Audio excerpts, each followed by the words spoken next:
Bem, vamos então continuar discutindo um pouco sobre o gênero Staphylococcus, e esse quadro ele mostra a diversidade de doenças que principalmente Staphylococcus aureus pode causar, ou seja, eles podem causar terçol, eles podem causar sinusite, podem causar furúnculos ou carbúnculos, podem se disseminar por via hematogênica, endocardite, algumas doenças de pele chamada impetigo e assim sucessivamente, diarreia, etc, etc. O que esse quadro mostra de uma maneira bastante simples é o estáfilo por ter baixa necessidade nutricional, ser anaeróbio facultativo, ele ter vários fatores de virulência, ou seja, ele tem poder colonizador, poder toxigênico, está aqui.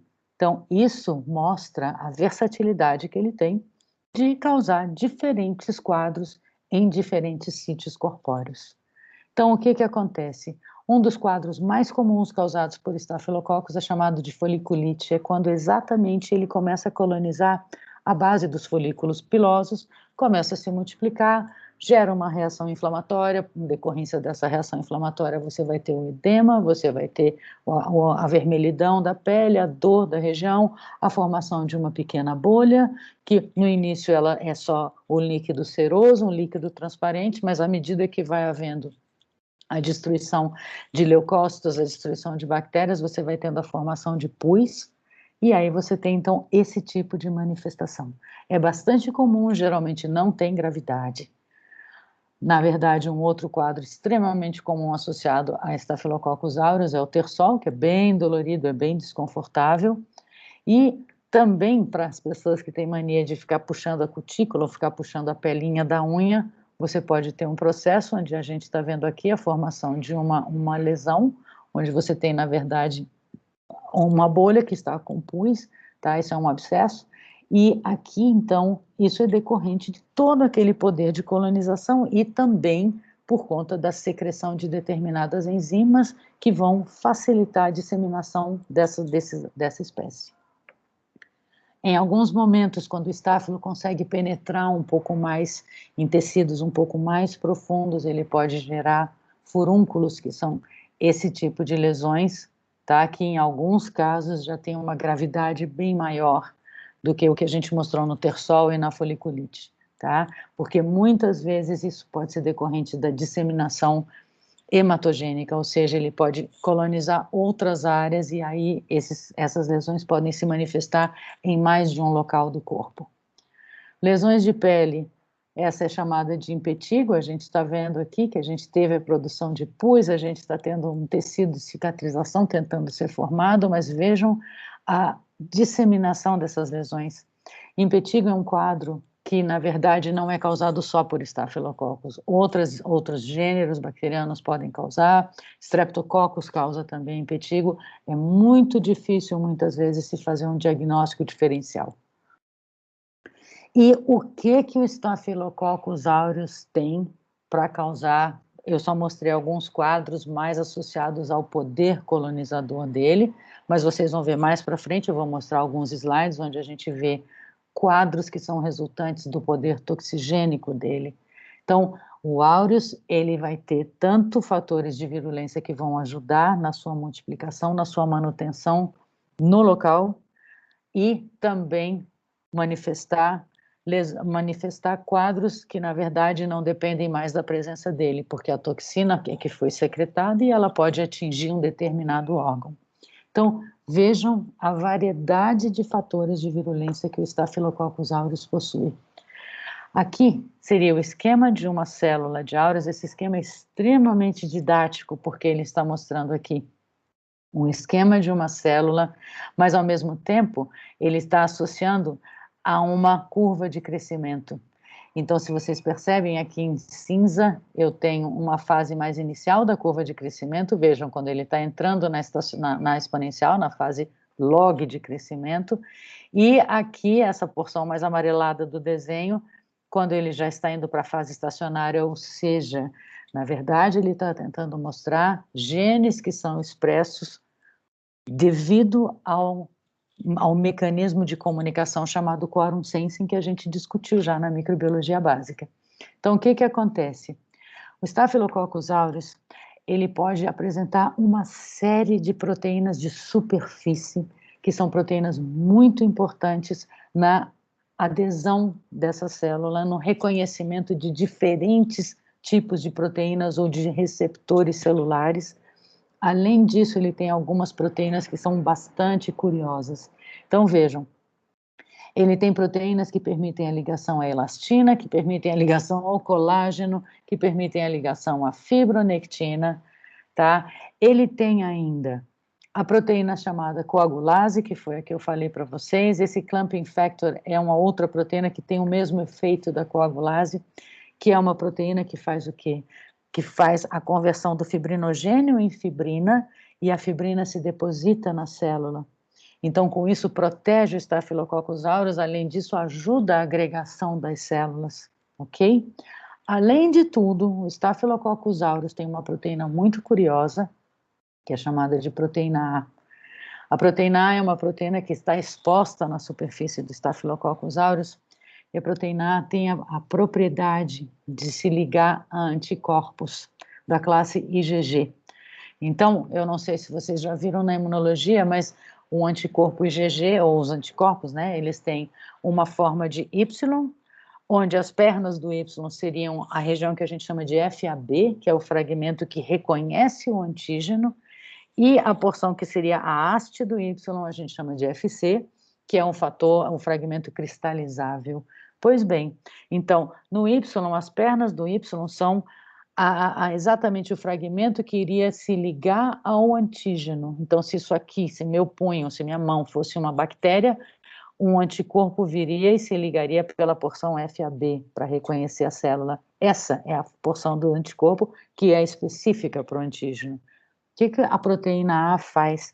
A proteína A do Staphylococcus aureus, ela se liga no anticorpo, mas pela porção FC. Se ela se liga pela porção FC, é uma ligação completamente inespecífica, qualquer IgG pode se ligar. E, na verdade, ela deixa a porção dela, que é a porção importante para o reconhecimento, fica presa e agora não tá interagindo com a bactéria no sentido de interagir para tentar eliminá-la. Então, o que que acontece? O aureus, ele pode se revestir de anticorpos que estão com o FAB voltado para fora.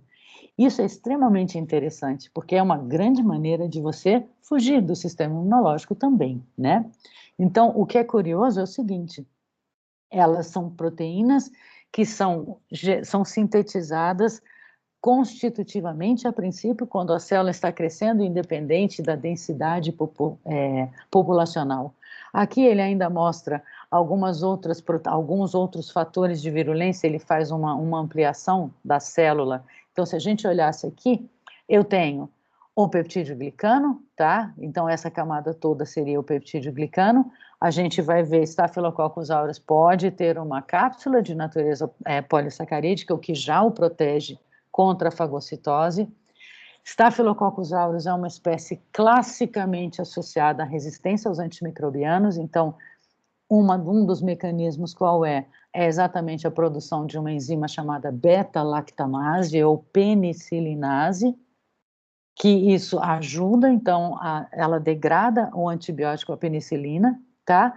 E aqui ele só está mostrando nessa imagem aqui de baixo um pequeno detalhe desse clamping factor. Mas então, olhem o que vai acontecer. Quando o estáfilo ele entra e começa a colonizar, quando ele vai começar a se multiplicar, ele então utiliza essas proteínas para se aderir a diferentes tipos de substrato. E ele fica se multiplicando, multiplicando, multiplicando, até que atinge uma densidade populacional X, que ativa agora a expressão de outros genes que estão associados muito à disseminação dele para outras regiões, ou toxinas. E, ao mesmo tempo, ele muitas vezes vai inibir a síntese dessas proteínas de ligação a substratos, porque agora, a princípio, o que a população quer, a princípio, é se disseminar. Então, o que que acontece? Eu tenho aqui a produção de uma série de toxinas, por exemplo, o que que é essa alfa-toxina? Essa alfa-toxina ela antigamente, ou até hoje você pode encontrar essa nomenclatura, ela é chamada de hemolisina A. Na verdade, ela recebeu esse nome hemolisina porque quando ela foi caracterizada muitos anos atrás, eles percebiam que esse tipo de célula de Staphylococcus aureus, se você colocasse numa placa de agar-sangue, que é um agar que você faz um meio de cultura convencional e você adiciona sangue a esse meio de cultura. Quando o Staphylococcus aureus era cultivado em agar-sangue, ele gerava ao redor da colônia uma área transparente, ou seja, ele estava destruindo as hemácias. E por isso esse composto foi chamado de hemolisina. Hoje a gente sabe que além de destruir hemácias, essa alfa-toxina é uma citolisina. Na verdade, ela é uma proteína que se liga à membrana citoplasmática, ela é uma proteína formadora de poros. Ela é uma proteína que ela vai se ligar à membrana plasmática de vários tipos celulares, forma um canal, forma um poro, e devido a essa formação de poro, a célula acaba morrendo porque ela perde completamente o seu equilíbrio osmótico. Então, vejam, eu tenho, então, mediado por quorum sensing a ativação de uma série de genes que agora vão auxiliar e vão favorecer a disseminação das células de áureos, e, ao mesmo tempo, eu tenho a inibição da síntese de algumas proteínas associadas à colonização. Então, o que acontece? Eu tenho, inicialmente, a importância de proteínas de superfície, para quê? Para que ele consiga começar a colonizar. Depois, eu tenho, mediado muitas vezes por quorum sensing, a síntese de compostos que vão favorecer a disseminação dele, a gente vai chamar de invasinas de maneira geral. Além disso, o Staphylococcus aureus, pelo fato de se revestir de fibrina ou por mecanismos inerentes a ele, ele é capaz de, por exemplo, a estafiloxantina é capaz de degradar espécies reativas de oxigênio, isso ajuda a sobreviver à fagocitose.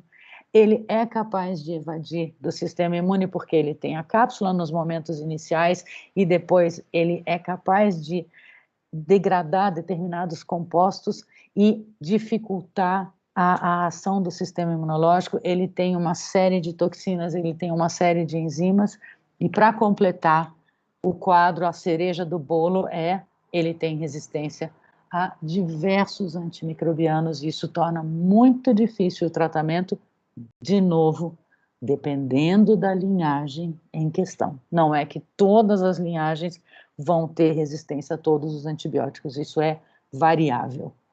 Então, vejam, voltando então para a estrutura, para o que existe de importante, está aqui, eu já mostrei, existem proteínas que se ligam a colágeno, a fibronectina, a elastina. Então, o que acontece? Fibronectina é um composto super comum de matriz extracelular da gente.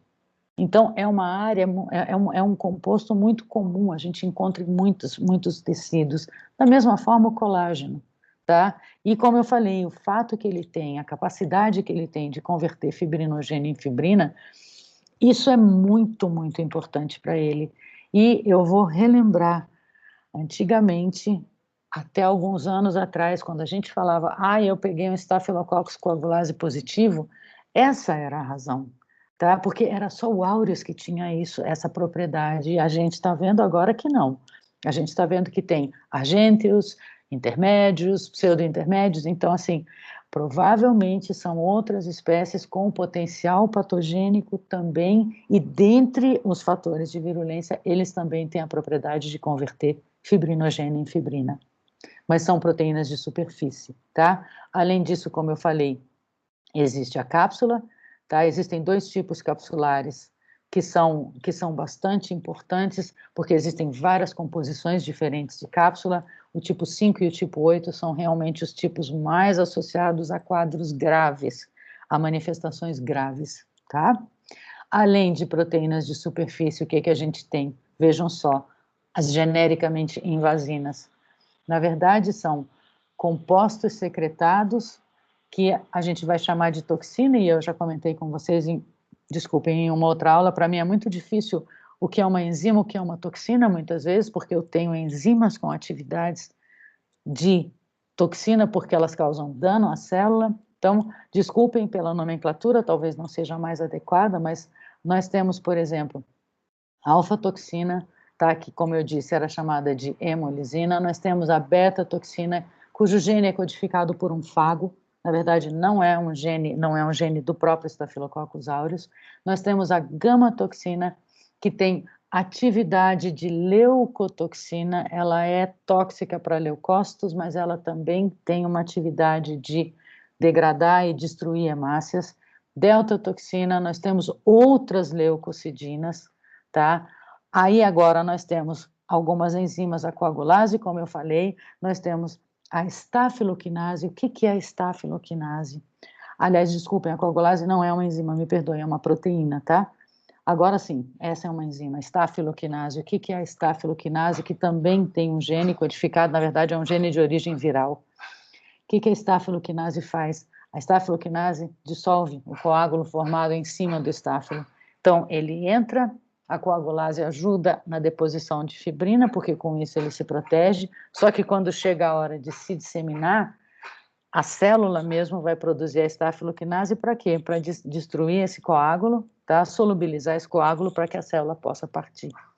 Outras enzimas, o que eu tenho? Eu tenho DNase. Eu não sei se vocês já perceberam o pus, quando você pega no pus, ele parece uma cola, tá? O que é esse aspecto grudento que o pus tem? Isso é DNA que saiu da célula, DNA de células que estouraram. O DNA é bastante viscoso. Para quem trabalha com biologia molecular, está fazendo extração de DNA, tá, de uma bactéria, você sabe que a célula rompeu. Por quê? Porque quando você pega a pipeta e você vai aspirar o líquido, você vê que vem uma gosma. Isso é DNA, isso indica que a célula foi lisada. Então, a DNase que o estáfilo produz é extremamente importante para ele, por quê? Porque essa DNase vai degradar esse DNA extracelular, vai fluidificar o pus e com isso vai facilitar a disseminação. Eu tenho lipases, eu tenho proteases, eu tenho uma série de outros compostos secretados que auxiliam na disseminação do estafilococcus para exatamente ele começar a colonizar outras regiões. Vejam só, aqui, como eu falei para vocês, da alfa-toxina, que era chamada de alfa-hemolisina ou hemolisina A, o que ela faz? Ela é uma proteína que é secretada, ela forma um agregado de proteínas, tá? Ela se oligomeriza e ela forma, então, uma estrutura de poro que simplesmente acaba com o equilíbrio osmótico da célula.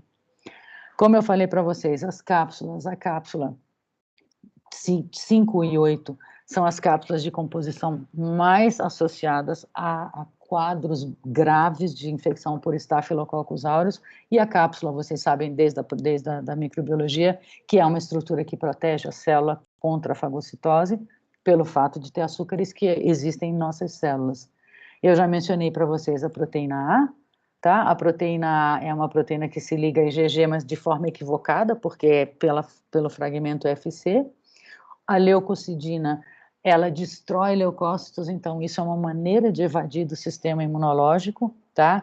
E só para vocês terem uma ideia, isso aqui eu ainda não comentei essas siglas, mas estudos recentes mostram que geralmente Staphylococcus aureus que tem a cápsula do tipo 5 são Staphylococcus aureus resistentes à oxacilina. Então essa sigla ORSA é Staphylococcus aureus resistente à oxacilina.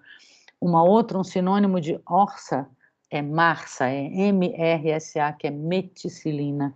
Então, já se viu uma correlação entre cápsula do tipo 5 e a amostra ser resistente à meticilina ou oxacilina. Isso é extremamente preocupante, por quê?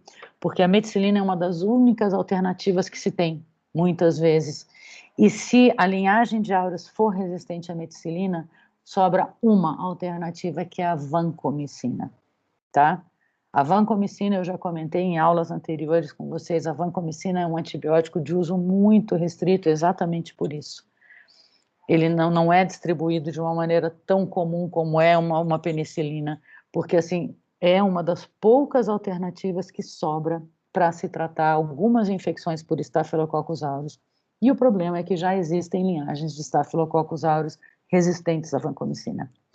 E, curiosamente, o tipo 8, ou seja, amostras de Staphylococcus aureus com a cápsula, com a composição do tipo 8, elas frequentemente produzem uma toxina, aqui está a sigla dela em inglês, já tinha essa sigla em slides anteriores, é a toxina da síndrome do choque tóxico. É um quadro bastante grave, eu vou já comentar sobre ele, mas é um quadro onde a pessoa pode entrar em choque, tá? Por conta de uma vasodilatação sistêmica que acontece. Ok, nós temos ainda outras toxinas que podem ser sintetizadas pelo áureus quando ele atinge a fase final de fase log e início de estacionária por causa de genes ativados pelo quorum sensing. Nós temos uma toxina chamada toxina esfoliativa. Na verdade, é uma protease que destrói o cimento intercelular. Então, as células que estão normalmente, as células da pele que normalmente estão muito unidas, elas começam a se separar, algumas células sofrem lesão nesse processo, extravasa o seu citoplasma e você pode ter bolhas na pele. Vocês vão ver, essa toxina é responsável por um quadro chamado síndrome da pele escaldada. Vocês já vão ver uma imagem. Olhem só, isso é a sigla em inglês, tá? Síndrome da pele escaldada. Vejam só o que acontece aqui, é que houve uma colonização por Staphylococcus aureus, ele produziu essa exotoxina, que ela faz exatamente isso, ela destrói a integridade daquelas ligações intercelulares. E algumas células sofrem lise, há a formação de bolhas e a pele vai ficando avermelhada, tá? Aqui já houve, as bolhas já se romperam, e dá esse aspecto, que é bem feio, parece mesmo que a pessoa queimou a pele. Outras exotoxinas. Nós temos uma série de enterotoxinas, ou seja, são toxinas que vão causar, na verdade, quadros intestinais, tipo diarreia e vômito. Existem vários tipos de enterotoxinas diferentes, tá? A gente chama de A até G, são toxinas termoestáveis. Então, foi o que eu comentei com vocês. Vocês imaginem o seguinte, imagina um indivíduo que é portador subunguial de Staphylococcus aureus e ele é manipulador de alimentos. Esse indivíduo pode estar fazendo um bolo, tá? Isso é muito comum, intoxicação por Staphylococcus aureus, a gente ter relatos em grandes festas. Em grandes festas, quando você tem bolos, por exemplo, enormes sendo produzidos, ou alimentos que são cozidos, mas não muito cozidos e vão ser refrigerados. O que acontece? O Staphylococcus, ele, por não ter exigências nutricionais, ele pode colonizar aquele alimento, dependendo da temperatura de cocção, ele pode morrer, o estáfilo morreu, mas ele já secretou a toxina e a toxina é termoestável. Além de tudo, a toxina é resistente ao suco gástrico. Então, o que acontece? Você pode comer um bolo de um aniversário, que foi um bolo enorme, foi feito, ou uma maionese, tá? Que foi feita com maionese caseira, o que acontece? Isso foi refrigerado, o estáfilo muitas vezes não vai nem se multiplicar mais, mas a toxina já foi produzida e já se espalhou pelo alimento. O que normalmente acontece é, meia hora depois da ingestão, o indivíduo começa a ter ou vômito ou diarreia, e normalmente não são quadros graves, tá? Então, normalmente isso se cura, isso é muito tranquilo, você hidrata a pessoa e não tem grandes problemas. Você tem toxinas, que como eu falei, é a toxina da síndrome do choque tóxico. Essa toxina, ela antes era considerada uma enterotoxina, e em 1978 se verificou que não era, na verdade, uma enterotoxina, e sim uma toxina muito mais perigosa. E o que aconteceu foi o seguinte, na verdade, em 78, nos Estados Unidos, eles começaram a perceber que uma série de mulheres, no período menstrual, elas começavam a ter um quadro onde elas tinham queda de pressão, elas tinham uma vasodilatação sistêmica e elas entravam em choque. E foi muito curioso, porque ninguém conseguia definir qual era a causa disso, até que se descobriu que todas elas tinham em comum a situação de estarem menstruadas e estarem usando absorventes internos.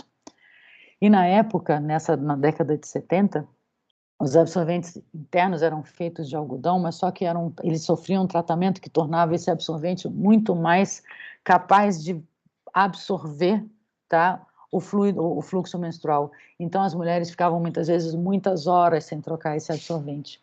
Só que, casualmente, se verificou que, nessa situação, o absorvente que elas estavam usando tinha sido contaminado por uma linhagem de Staphylococcus aureus. E o estáfilo, então, estava se multiplicando, porque o sangue é um nutriente extremamente rico. Então, eles estavam se multiplicando nesses absorventes, produzindo essa toxina da síndrome do choque tóxico, e as mulheres todas estavam tendo essa manifestação.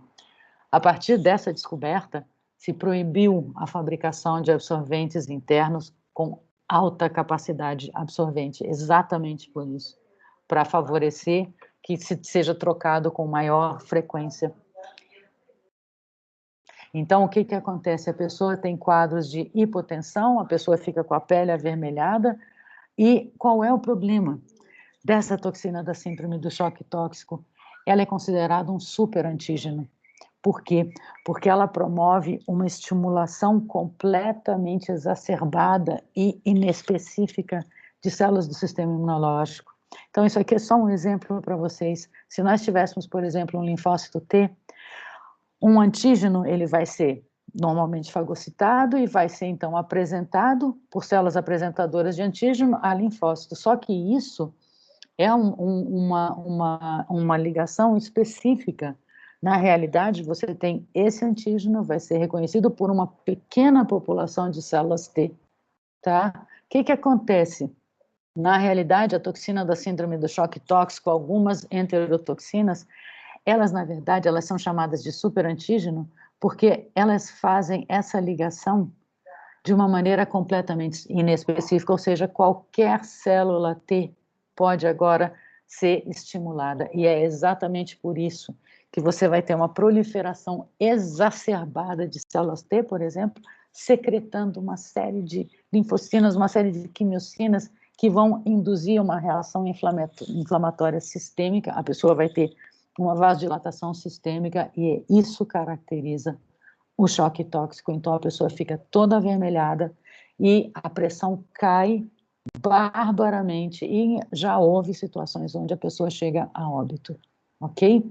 Muito bem, eu vou parar essa segunda parte para a gente agora, na próxima parte, retomar um pouco, são os principais fatores de virulência, e eu gostaria de apresentar alguns dados também de um estudo que foi feito por um aluno meu de mestrado há alguns anos atrás, ok? Então, muito obrigada e até a próxima parte.